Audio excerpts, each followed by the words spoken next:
mean, we're all here with, well, most of us at least are here with one aim, and that is to win. Only one person can win, so I am here to give it the best shot that I have, and hopefully that is me.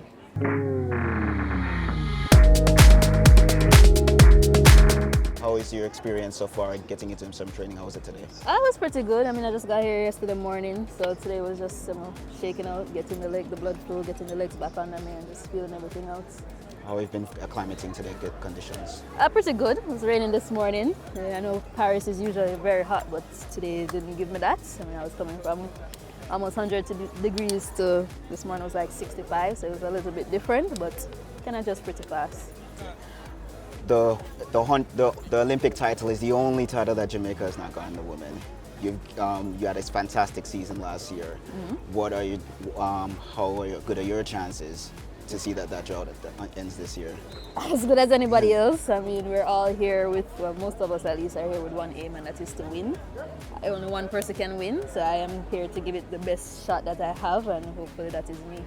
What do you feel that was the most defining point of your season so far, in terms of making to get to the Olympics? Because it's been a hard road to get here, or a long road to get here. The most defining part is just staying healthy. I haven't had any major issues this year that had me sitting out for missing huge blocks of practices like I have in the past. And so I feel like that has been the key to being here this year. Danielle, you're not the type of athlete who needs to win many races or any races before you even get to a major global championship final.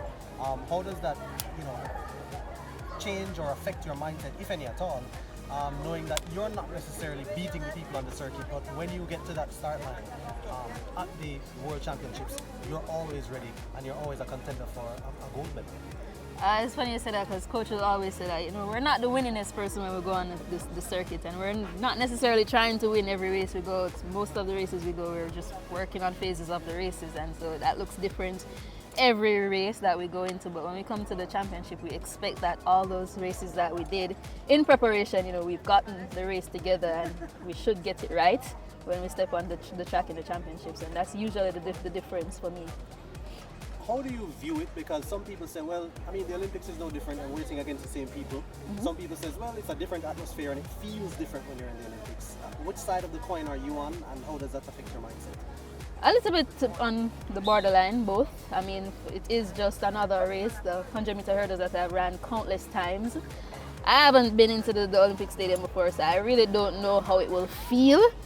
But I expect that it will be heightened, the emotions will be heightened, but I am a seasoned campaigner, and I know how to keep my emotions in check and compartmentalize. And so I figure that once I get the first round out of the way, it should flow as any other race. In terms of the number of races this year as opposed to last year, and you mentioned not necessarily trying to win races, but trying to work on phases, has there been anything different in the approach? Has there been any slight tweaks, or is it just a similar approach to what worked last year? There's always slight tweaks. We ran the same amount of races last year as we did this year, so that's no different. But just necessarily working on the deficits of my race. I feel like the start has been pretty consistent. Well, not so much this year, but last season was pretty consistent. But as we transition to working on the last 5 hurdles, which was that was giving me problems last year, we've been really focusing on that part of the race. And so the start has gotten away from me a few times while I'm focusing on that. And so, we've gone back to working on the start and trying to, fine tune it, as well as the last part, the 5 through 10. So I figure we've gotten it pretty good in training many times, and so it's just a matter of time before it comes in the race. With the experience you have, how satisfying is it to see the next generation having entered the fray now, and they're right there alongside you? You're still at the very top of your game. Mm-hmm. They are also reaching the apex, breaking national records and so on. We've seen the national record broken like countless times in recent times. How satisfying is that, and how much motivation do you even draw on from that? It's pretty satisfying to see. I remember when I just came out on the senior team in 2013, it was really just like a rebirth.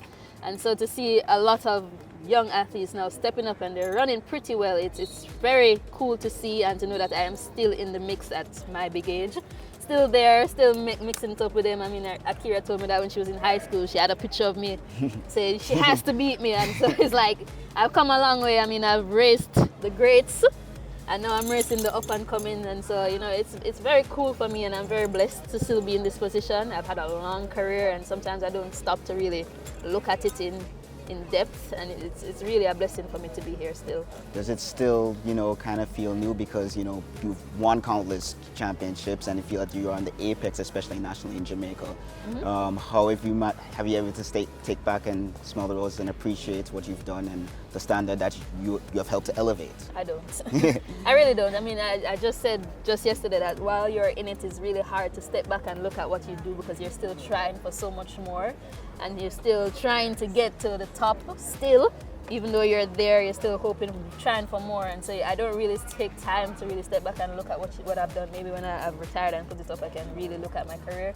But in the moment, in the meanwhile, I'm still chasing greatness, and so I have to keep my eyes focused on that. Fire still burns. Fire still burns.